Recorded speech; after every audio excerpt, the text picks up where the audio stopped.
Hi, and welcome to Doing Business with Love, the Love Fest. And I'm your hostess with the mostest, Mila Herenda, the mindset mentor and intuitive business coach. And I'm featuring badass entrepreneurs that I think embody doing business with love. Thanks so much for joining us today. I believe if you live your passion, embody your purpose, prosperity follows. And by doing what you love, you'll never have to work a day in your life. And today's interview, we're featuring Mindy, Kolin, and she is the fairy godmother of PR. She has the company Wildflower Promotions and Media Management. Mindy will make your wish come true. And I've actually seen this live in person. It's like amazing.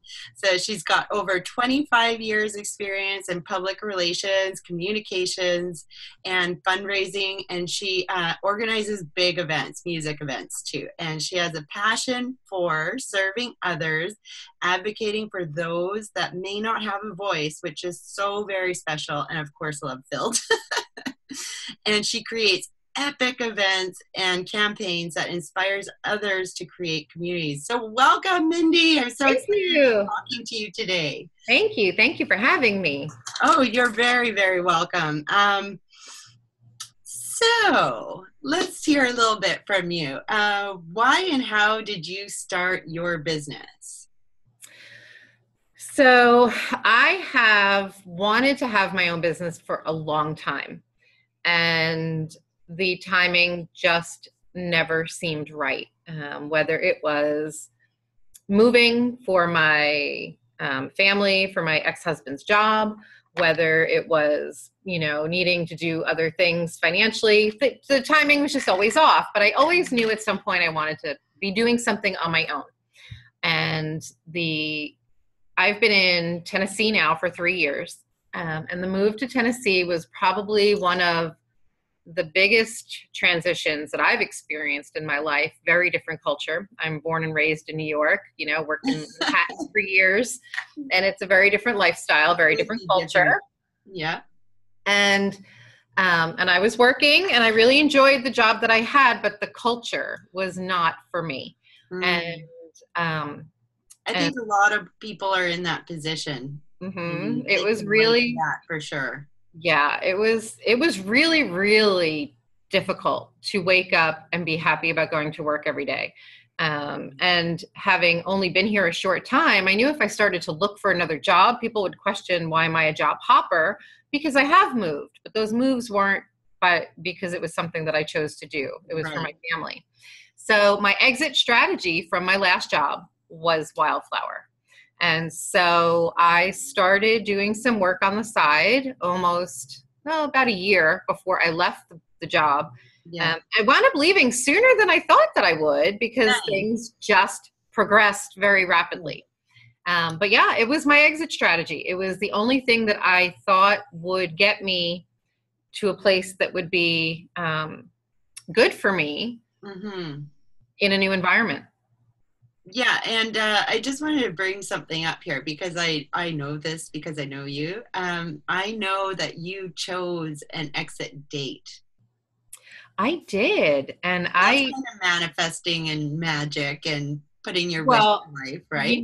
And Miss Judy, who we all know and love, is Judy Transky is the reason why I put a date. I wasn't going to put a date. I left it wide open. And Judy kept saying, Mindy, pick a date. You need to manifest it. Pick a date. Stick to your date. And my date was June 30th. And I wound up leaving June 16th. I beat my date.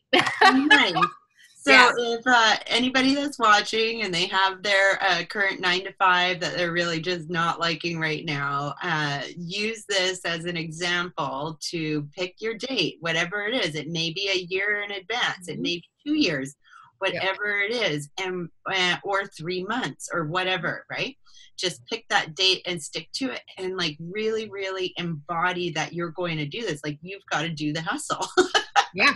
I even wrote myself a note at one point. You hustle, Mindy. Yeah.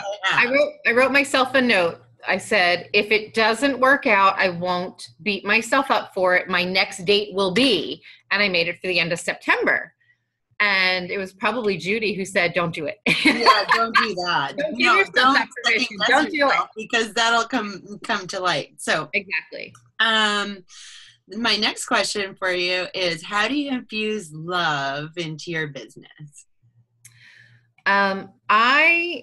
There's so many ways, but infusing love has really good benefits, but can also sometimes be a deterrent, because I will go above and beyond because I want to see people succeed, and I give a ton. I want to help people. So sometimes it's a downfall because I will volunteer way more time than I probably have or should be giving. Not should, but have.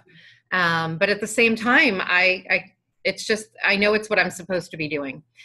So for example, if there are organizations that are just starting out, in particular nonprofits, something along those lines, it's close to my heart, I volunteer my services all the time. I will constantly advocate for others, whether it is individuals with disabilities, or it has to do with students and 504 plans, or women's rights, whatever it is. It's not really a bad thing, Mindy. No. It's not. But you do have to draw the line, right? So as an entrepreneur, at the end of the day, when those hours equate to dollars, and I don't have that same security as when I work for someone else, it's challenging. It really is. And it's something that I'm hoping one day won't ever be a concern. It'll just be, I can just be doing whatever I want for whomever, whether I'm getting paid or not. And it's irrelevant, but that's not the case right now. Yeah. So how do you draw the line for balance on that? Or have you figured it out yet? I haven't figured it out yet. I haven't, but the last few weeks were really quiet, and I was, I spent more time doing for others, but now I'm seeing the tide turn. Mm-hmm. So I think that, you put good out there and good's going to come back. And it definitely does. It definitely does. Like one of my mentors says, just give. And I actually asked him the question, you give so much on your YouTube channel, you give like all your information out.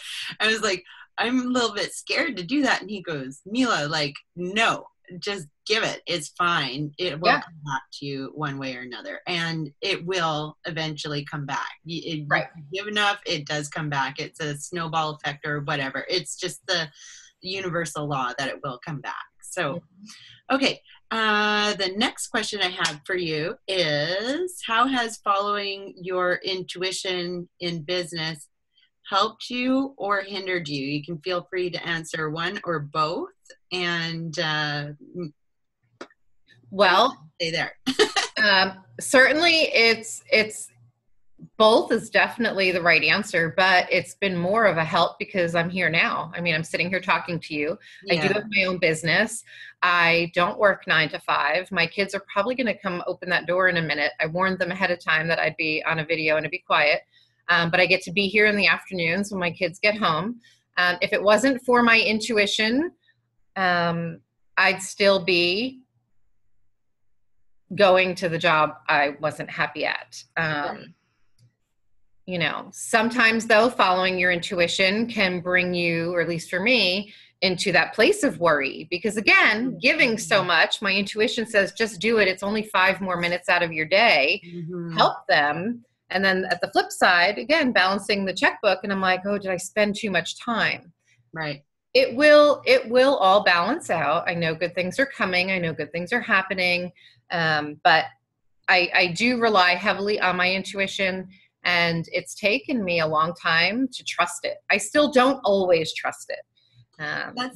You've played a big part in me trusting it more. I mean, from the first time I met you and I put that post that you put on Facebook, I hung it on my refrigerator. It's still there. I've moved houses and it's still there. So. That's so nice. I know it. Yes. And settling in and everything else is tough to do. You make those moves, and it wasn't a choice by you either. that last move.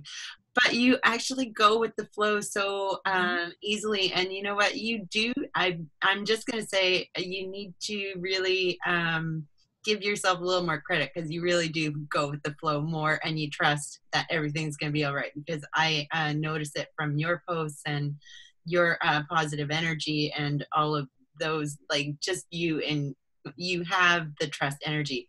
But maybe just for our viewers, you know, if you have a tough time trusting yourself, you know, start with the little things, right? I always like to start with the little things. Like if you trust yourself to make that phone call, right? And especially with you in your industry and the PR, and you say, oh, you get an intuitive hit, I better phone that person, or I better message that person, or I got to do this and that. And that's actually how this whole doing business with love came together. Is I've had it on my brain for a very, very long time.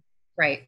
But I didn't take the action, which is the biggest part of manifestation, is the action that you got to like actually do an action and ask people right what it is, right? And what I love about you, Mindy, is that you have no problem asking for stuff. No, that's like, so if you have a hard time asking for things, contact Mindy. Yeah. I'll ask anybody for anything. What's the worst they could say? No. And then I'll ask them again. Yeah. A no is just a not right now. Yeah. Exactly. That's all it is. Exactly. Okay. So why is promotions or public relations really important for us entrepreneurs, even if we're starting out small? Okay. It's probably even more important for entrepreneurs starting out small. And I'm going to make an assumption that the majority of people that are going to watch this are online entrepreneurs, mainly focusing in an online business. It may not be entirely true, but the reason why PR is so important is because it goes hand in hand with visibility.